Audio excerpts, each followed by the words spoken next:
Karena masa lalu pun bagian dari perjalanan hidup kita yang membawa kita ke titik sekarang. Hal-hal yang berhubungan dengan aib kita yang tidak relevan dengan pernikahan itu tidak perlu kita ceritakan ke calon pasangan. Contohnya apa sih? Aib itu adalah sesuatu yang sudah ditutupi sama Allah. Jadi jangan sampai sesuatu yang sudah ditutupi sama Allah justru kita buka. Kamu dulu sama pacar kamu pernah ngapain aja? Kamu dulu gimana misalnya gitu. Yang mungkin teman-teman pengen banget untuk hal ini tidak ada. Merokok misalnya. Jangan pernah percaya dengan kalimat magic, nanti ini juga akan berubah. Kita bisa ceritain, ya dulu misalnya sempat punya trauma dengan ayah atau ibu misalnya. Karena kalau ini belum selesai, maka dikhawatirkan akan kebawa ke pernikahannya. Karena bisa jadi dia cocok, memang cocok buat kita, tahu dia cocok, tapi buat orang lain. Bisa nggak nih, dia punya habits memimpin, tapi nanti ketika berumah tangga, dia akan dipimpin oleh seorang suaminya. Pada saat ta'aruf itu nggak bingung mau nanya apa ya, terus nggak apa-apa nggak ya nanya kayak gini sama calon pasangan.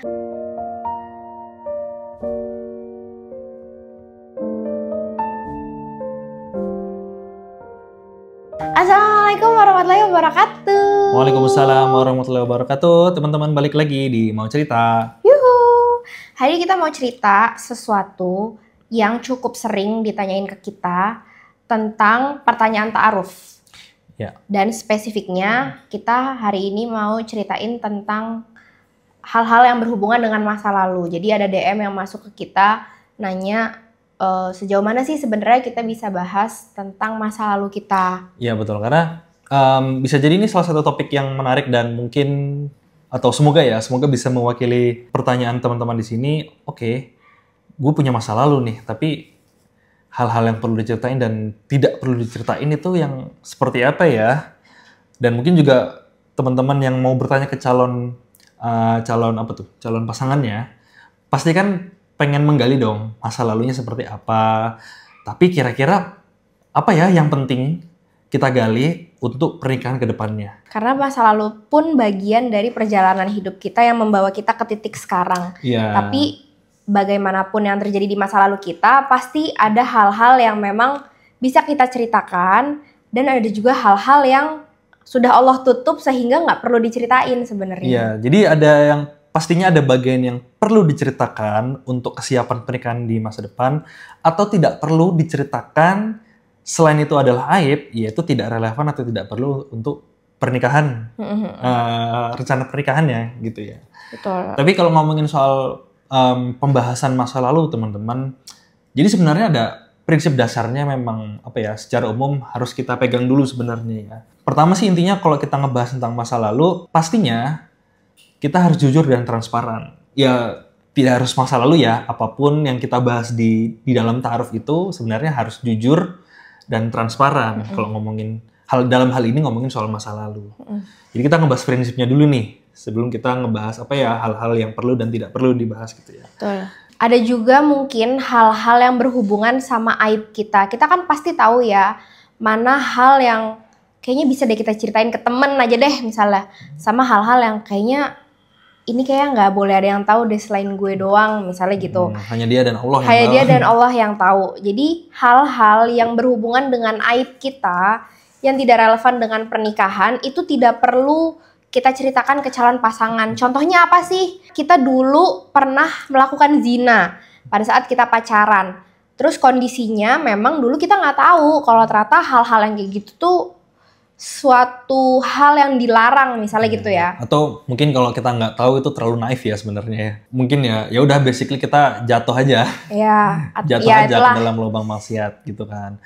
Jadi karena gini ya sebenarnya teman-teman, kalau ngomongin soal aib itu adalah sesuatu yang sudah ditutupi sama Allah. Gitu kan. Jadi jangan sampai sesuatu yang sudah ditutupi sama Allah justru kita buka. Sama kayak kita misalnya kita tahu aib teman kita. Ya kewajiban kita itu kayak semacam perjanjian kita sama Allah sebenarnya. Itu untuk tidak menyebarkan aib saudara kita. Karena konsekuensinya adalah Allah udah bilang, kalau misalnya kita menyebarkan aib siapapun, maka ya kita bersiap-siaplah untuk aib kita pun dibukakan juga sama Allah kapanpun waktunya. Gitu. Jadi intinya buat semua orang aib itu adalah sesuatu yang sudah ditutupi sama Allah.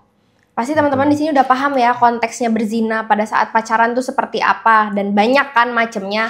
Nah hal-hal yang kayak gitu kan sebetulnya itu adalah aib tuh buat pelaku. Sehingga kalau sehingga kita tuh nggak perlu menceritakan itu ke calon pasangan kita, ataupun calon pasangan kita pun sebetulnya nggak perlu bertanya sejauh itu, kayak kamu dulu sama pacar kamu pernah ngapain aja, kamu dulu gimana misalnya gitu. Kenapa? Karena yang dulu sudah terjadi itu sudah tidak bisa kita edit gitu kan istilahnya. Tapi yang jelas posisinya saat ini kita sudah berada di jalan yang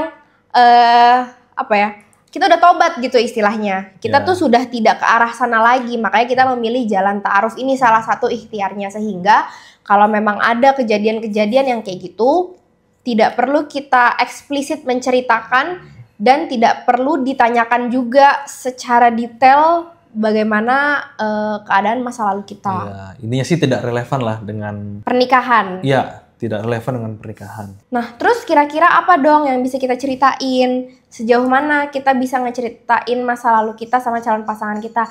Kita bisa cerita tentang hal-hal yang berhubungan dengan kondisi kita sekarang. Maksudnya, misalnya teman-teman ada yang pernah menikah sebelumnya ya, atau pernah ta'aruf sebelumnya. Kalau misalnya ditanya sama calon pasangannya tentang masa lalu, nggak apa-apa kita jelasin bahwa misalnya nih status kita saat ini single parent, atau misalnya status kita saat ini janda atau duda yang belum memiliki anak dan semacamnya. Itu nggak apa-apa kita terbuka dengan hal-hal yang seperti itu. Karena secara tidak langsung kita juga akan bisa menjelaskan tentang penyakit yang kita punya juga, dampak dari masa lalu yang terjadi sama kita gitu ya. Iya, dan dalam hal ini pernikahan atau perceraian masa lalu itu juga kita juga bisa pelajari bersama-sama dengan apa penyebab utamanya. Jadi bukan penyebab atau kronologi detailsnya, tapi apa penyebab utamanya. Apakah misal salah satu pasangan meninggalkan pihak lainnya, atau misalnya naudzubillah min dzalik ya, misalnya selingkuh, atau misalnya KDRT dan segala macam. Jadi intinya di ta'aruf yang sekarang ini adalah kita belajar dari masa lalu apa ya yang nantinya untuk pernikahan, rencana pernikahan nanti itu bisa kita hindari gitu bahasanya. Jadi ada pelajarannya. Jadi ada sesuatu yang memang dibutuhkan nih untuk pernikahannya nanti gitu kan. Gitu. Karena misalnya begini, ternyata dari pernikahan sebelumnya si calon ini hanya contoh ya, ternyata melakukan KDRT, ya kan? Atau misalnya justru dia berselingkuh, dianya sendiri berselingkuh. Berarti kan ini akan menjadi catatan penting buat si calon perempuan misalnya. Dalam hal nanti kelanjutannya gimana nih ta'arufnya. Ternyata dia punya masa lalu ini. Walaupun Indian akan tetap menjadi keputusan masing-masing teman-teman ya, tapi ini kan menjadi poin penting untuk dipertimbangkan gitu ya. Betul.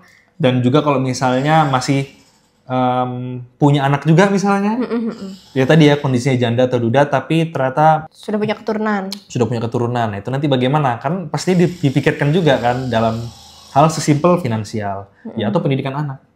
Betul. Gitu kan. Betul.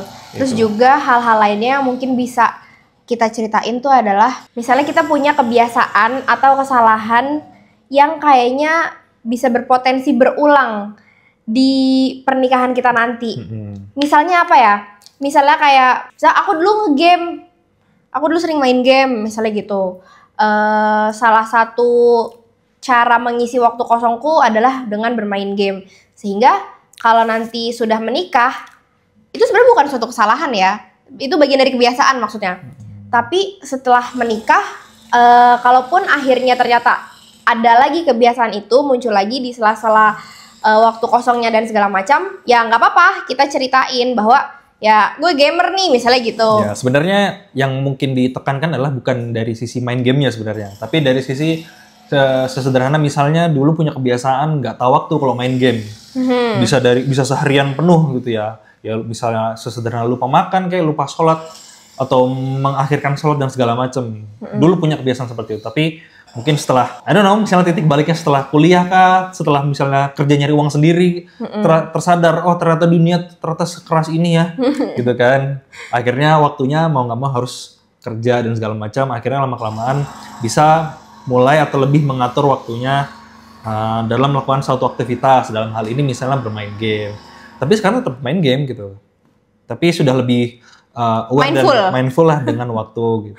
Walaupun misalnya masih ada miss-missnya, tetap seneng-senengnya, tetap kelewatannya, tapi sambil berjalannya waktu masih terus mencoba untuk melatih mengatur waktunya. Jadi itu sesuatu hal yang nggak apa-apa karena akhirnya calon jadi kebayang, oh ternyata dalam waktu luangnya main game atau misalnya contoh cerita yang lain, bapak-bapak yang lain mancing misalnya, ya kan mancing terus apalagi misalnya hobi bapak-bapak yang lainnya motoran misalnya kan nggak apa-apa. Jadi tahu kan kebiasaannya gitu. Atau misalnya yang mungkin teman-teman pengen banget untuk hal ini tidak ada, merokok misalnya.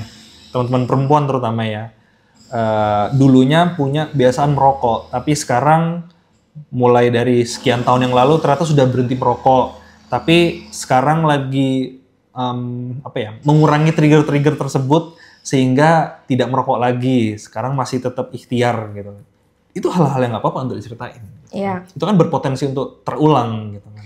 Kenapa? Hal-hal seperti itu. Kenapa itu bisa kita ceritakan? Karena itu bisa berpotensi terulang kembali dan ini akan relevan sama kehidupan pernikahan kita. Kenapa gitu? Karena sebagian orang, kalau tadi contoh kasus yang terakhir adalah merokok, misalnya perempuan nih, ada beberapa orang yang memang tidak bisa mencium asap rokok, sehingga ketika lagi ta'aruf sama calon pasangan dan calon pasangannya sudah berhenti merokok, itu sesuatu yang bisa dipertimbangkan. Tapi kalau suatu saat setelah menikah terus terulang lagi nih, mungkin nyoba rokok lagi dan segala macam, kena trigger dan semacamnya lah gitu ya, itu adalah sesuatu yang kita jadi punya PR untuk mengkomunikasikan lebih lanjut bahwa sama-sama minta pengertiannya ya, bahwa oh aku tuh nggak bisa kena asap rokok dan kamu juga waktu itu kondisinya sedang berhenti merokok, jadi coba yuk kita sama-sama berhenti lagi dan segala macam. Yeah. Dan hal-hal yang kayak gitu terjadi berulang,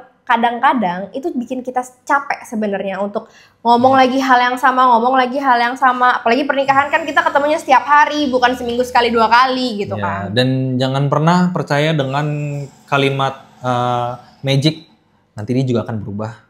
No. Jangan pernah percaya. Iya. Jadi kalau ada kebiasaan yang misalnya teman-teman tahu itu mungkin kurang cocok dengan teman-teman, jangan sampai kita memakai kalimat ini.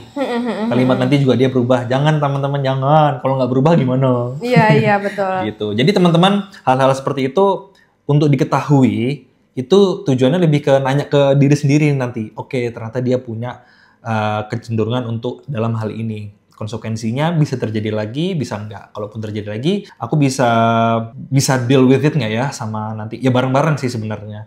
Atau misalnya totally no atau gimana, itu ya tadi misalnya ternyata sangat sensitif sisi kesehatannya terhadap asap rokok. Nah itu bagaimana? Kan bisa diberbincangkan di situ secara lebih detail. Iya. Dan si calon perempuannya juga nanti misalnya bisa menyampaikan terhadap kesehatannya. Nah ini ngomongin kesehatan juga salah satu topik yang bisa dibahas juga sebenarnya di dalam ta'aruf. Misalnya kayak setelah sekian pertemuan gitu ya. Karena beberapa pertemuan kemudian tuh nadhor ya pertemuan tuh misalnya ada pertemuan 1, 2, 3. 1 kan biasanya dari kulit-kulit dulu gitu kan. Mulai kedua, mulai ketiga itu sudah mulai detail. Nah penyakit ini salah satu hal yang cukup detail karena bisa jadi ini menyangkut hal yang personal. Betul. Ya kan? Personal. Ini sesederhana gini teman-teman, karena ada contoh misalnya ternyata si calon laki-laki atau perempuan sudah divonis gitu ya, untuk tidak bisa memiliki keturunan. Nah itu kan kondisi fisik teman-teman.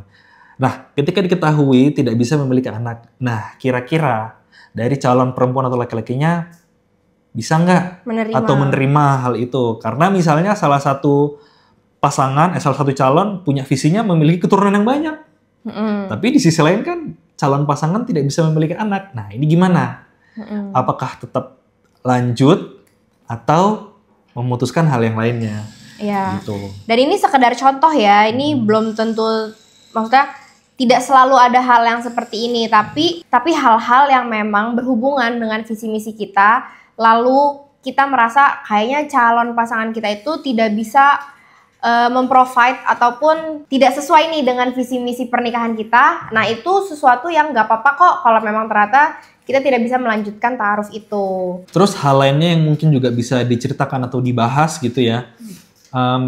Mungkin sekarang kita sudah mulai familiar atau sudah lebih aware ya dengan yang namanya luka masa lalu, teman-teman. Kita juga boleh atau saling berdiskusi ya, atau saling bertanya gitu ya tentang masa lalu dalam hal luka atau trauma masa lalu. Apakah misalnya dari didikan orang tuanya, kita bisa bertanya bagaimana hubungannya dengan orang tua, apakah mungkin di masa lalu punya suatu hal yang membuat terluka atau misalnya membuat trauma dari pengasuhan orang tua atau seperti apa.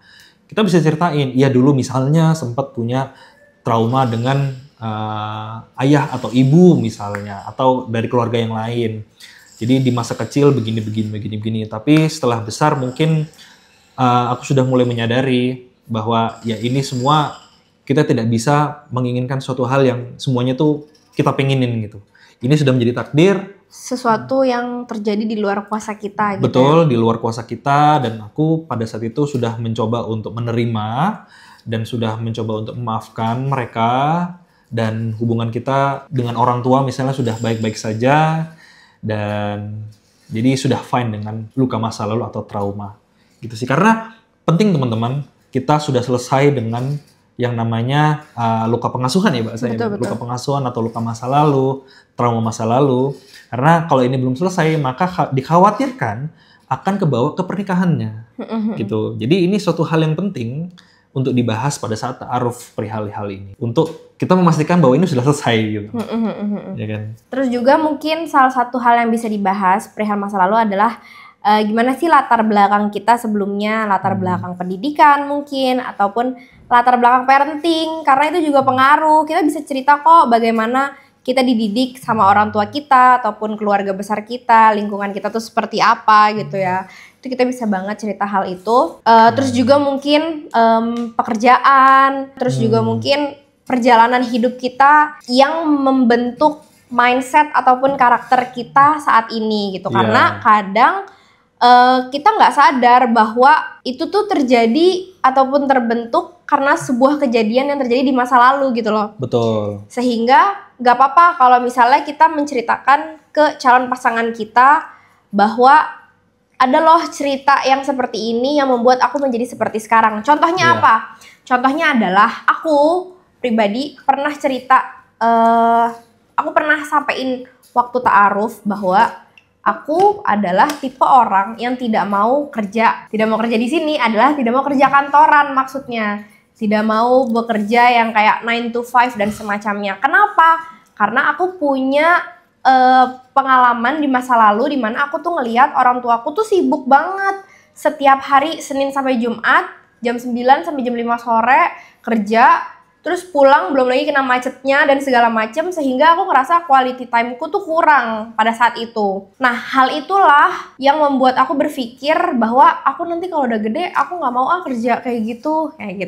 Dan itu aku sampein sama kamu waktu kita proses ta'aruf gitu. Sehingga nggak apa-apa kita menyampaikan hal-hal yang demikian, dan itu kan preferensi ya teman-teman. Itu preferensiku bisa jadi berbeda sama preferensi dari suami aku. Sehingga hal-hal yang menyangkut dengan preferensi itu tidak ada yang salah dan tidak ada yang benar. Hanya bagaimana kita tuh dapat preferensi itu dari mana. Kita gak bisa juga menyalahkan, harusnya kamu gak mikir kayak gitu dong. Itu kan sesuatu yang bla bla bla bla bla misalnya gitu. Karena, ya gak bisa juga. Ini kan namanya juga proses perkenalan teman-teman. Kita kan mencari tahu ini si calon jodoh ini memang calon yang cocok atau bukan untuk kita. Karena bisa jadi dia memang cocok buat kita, tahu dia cocok tapi buat orang lain. Betul. Gitu. Jadi bukan sesuatu yang baik atau buruk gitu kan. Misalnya tadi ya dalam hal pekerjaan, kenapa menurutku juga penting? Itu kita jadi kebayang. Misalnya nih ya, dia menceritakan tentang pendidikannya, masa lalunya. Ternyata dia S1, S2, punya publikasi macam-macam dan segala macam. Pokoknya sangat akademisi sekali lah gitu kan. Nah kita kan jadi kebayang ke depannya, dia ini akademisi nih, berarti dalam hal pemikiran atau dalam hal menyampaikan pendapat atau misalnya aktivitasnya ya ternyata dia jadi dosen gitu misalnya ya. Kita akan mulai terbayang di masa depannya itu nanti kayak gimana ya kira-kira aktivitasnya, atau ada pertanyaan lanjutannya, punya rencana lanjut studi nggak? Nah kalau misalnya ternyata pertanyaan lanjutannya itu dan iya, nah berarti kan sudah mulai harus planning nih. Kalau dia lanjut studi, gimana ya? Apakah gue bisa ikut atau enggak atau gimana? Karena kalau misalnya nggak bisa ikut, berarti kan long distance marriage. Nah, di situ kan juga akan beda lagi nih planningnya nanti. Sanggup atau enggak LDM gitu kan. Untuk Atau dalam hal berumah tangga. Iya, gitu. kayak atau sesuai nggak sama visi misi pernikahannya. Berarti kan itu ya. Ternyata misalnya kita sebagai laki-laki harus misalnya di kondisi yang misalnya dekat dengan ibu gitu ya. Karena misalnya sudah tidak ada ayah, jadi harus menjaga seorang ibu misalnya. Berarti kan otomatis tidak bisa jauh-jauh. Nah, kalau misalnya pendidikannya ke luar negeri misalnya, berarti kan nggak match nih visinya gitu kan atau planningnya. Atau ternyata kita ngelihat, wah dia ini sangat bisnis woman sekali ya, dia sangat entrepreneur sekali nih. Berarti dia misalnya secara karakter itu sudah terbiasa menjadi leader misalnya atau jadi bos. Nah itu kan kita juga bisa kayak memberikan follow up questions gitu ya. Karena apa? Secara karakter bisa jadi akan berpengaruh teman-teman. Dia sudah terbiasa memimpin. Karena memimpin dan dipimpin tuh beda. Iya betul. Karena kadang secara karakter yang sudah habitnya seperti itu ya, dia sudah bisa memimpin. Kadang dipimpin juga ada PR-nya atau ada challenge-nya buat seorang istri. Bukan berarti nggak bisa, tapi kita perlu memastikan bisa nggak nih dia punya habits memimpin, tapi nanti ketika berumah tangga dia akan dipimpin oleh seorang suaminya. Iya. Gitu. Jadi dari cerita itu kita akan bisa memberikan follow up questions lanjutan untuk nanti berhubungan ke pernikahannya nanti. Iya. Gitu ya. Intinya sih hal-hal yang bisa kita ceritain itu tadi itu adalah contoh yang bisa kita ceritakan ke calon pasangan kita yang relevan juga dengan pernikahan. Tapi kalau memang kita sendiri nih ngerasa ada hal-hal yang kayaknya ini nggak relevan deh sama pernikahan aku dan calonku nanti, sesuatu yang nggak perlu diceritain, sesuatu yang mungkin aib atau dosa yang memang sudah Allah tutupi tadi kayak kamu bilang, ya sudah nggak apa-apa, kita nggak perlu menceritakan hal itu secara detail. Atau malah ketika proses ta'arufnya teman-teman ada yang ingin ditanyakan tapi ragu sebenarnya ini aib atau bukan, ya teman-teman simply ya tidak perlu melakukan atau menanyakannya pada saat itu juga. Teman-teman bisa hold dulu pertanyaannya, nanti bisa konsul ke pembimbingnya atau pendampingnya tentang pertanyaan tersebut. Kalau memang ternyata itu oke untuk ditanyakan, ya bisa ditanyakan ke pendampingnya mungkin, atau bisa ditanyakan di pertemuan berikutnya misalnya. Gitu sih. Yang penting hal-hal prinsip dasarnya tadi itu kita jaga. Jangan sampai kita ngebuka aib, itu yang paling penting kalau ngomongin masa lalu. Betul. Gitu sih. Jadi kalau misalnya kita ragu tuh itu hal yang wajar. Yang penting kita tabayun dan tanyakan ke yang memang bisa kita tanyakan lah. Nah, dari semua pertanyaan itu kita udah bikinin 100 plus pertanyaan ta'aruf yang bisa teman-teman tanyain buat calon pasangan teman-teman. Dan yang kita bikin ini based on apa yang pernah sama-sama kita saling tanyakan sebelumnya. Dan kita kembangkan lagi. Dan mungkin kita sempurnakan lagi gitu ya bahasanya. Supaya apa? Supaya teman-teman juga pada saat ta'aruf itu nggak bingung mau nanya apa ya, terus nggak apa-apa nggak ya nanya kayak gini sama calon pasangan, boleh nggak ya kalau bahasnya tuh detail banget seperti ini. Kita udah bikinin e-booknya dengan beberapa kategori, salah satunya adalah topik tentang masa lalu ini, sehingga nanti teman-teman harapannya bisa bertanya dan mendapatkan jawaban yang memang semestinya, dan nggak perlu ada rasa mungkin sungkan atau nggak enak bisa bertanya kayak gini, boleh bertanya kayak gini, karena itu memang hal-hal yang memang perlu kita ketahui kok pada saat proses ta'aruf itu sendiri. Ya, dan jangan sampai kita miss pertanyaan-pertanyaan yang krusial pada saat proses ta'aruf. Supaya hasil dari pertemuan ta'arufnya itu tuh bener-bener daging gitu, maksudnya kita bener-bener tahu next-nya nih kita akan melanjutkan atau justru kita akan berhenti di sini gitu. Jadi buat teman-teman yang butuh list pertanyaan ta'aruf, ada banyak banget di situ. Teman-teman bisa cek link di description box. Kita udah siapin semuanya di situ, dan tidak harus 100%-nya ditanyain ke calon pasangan ya teman-teman. Itu semua berdasarkan kebutuhan teman-teman juga. Jadi misalnya nih dari beberapa topik yang kita sediakan, ternyata per topiknya itu teman-teman cuma butuh 3 atau 4, nggak sampai semuanya, nggak apa-apa banget, hanya segitu aja ditanyain. Atau nggak ada sama sekali yang ditanyain di topik tersebut, ya nggak apa-apa, itu kan memang sesuai kebutuhan masing-masing. Iya. Jadi kami hanya memberikan referensi pertanyaan yang bisa teman-teman pakai atau tidak pakai. Pun kalau ada pertanyaan di situ, teman-teman bisa ngembangin sendiri loh. Gitu. Jadi yang penting tuh tujuan kami adalah biar teman-teman kebayang apa sih hal-hal krusial yang bisa ditanyain sebenarnya gitu. Ya, dan teman-teman bisa juga nambahin follow up questions karena kita udah nyiapin halaman kosong yang bisa teman-teman isi untuk pertanyaan ataupun persiapan sebelum teman-teman melakukan pertemuan ta'aruf itu. Yes. Topiknya ada apa aja sih? Ada beberapa topik yang kita bahas di situ, diantaranya tuh kayak prinsip dan nilai hidup, terus juga mungkin visi misi. Ya, keimanan, tentang ibadahnya, tadi ya masa lalu, keluarga juga, terus hal-hal yang mencakup secara personal, kayak tadi kita bilang ada hal-hal personal yang memang perlu ditanyakan tidak di awal ta'aruf gitu loh maksudnya. Gitu. Jadi semuanya itu udah kita rangkum, ada sekitar berapa bab, Beb? Ada 10 bab. Ada 10 bab. 10 apa ya? 10 kategori ya? Ada 10 kategori pertanyaan yang bisa teman-teman pakai di setiap pertemuan ta'arufnya, dan itu teman-teman bisa mixing ya. Maksudnya nggak harus pertemuan pertama tuh kategori ini doang, ke pertemuan kedua kategori ini doang, ke pertemuan ketiga kategori ini doang. Teman-teman juga bisa diskusiin sama pendamping ataupun pembina ta'aruf teman-teman. Di pertemuan pertama ini aku mau nanya tentang ini, gimana ya kira-kira gitu, dan seterusnya. Jadi ada 100 lebih pertanyaan ta'aruf yang bisa teman-teman tanyain ke calon pasangan teman-teman. Linknya ada di description box, teman-teman bisa langsung cek di situ. Gitu aja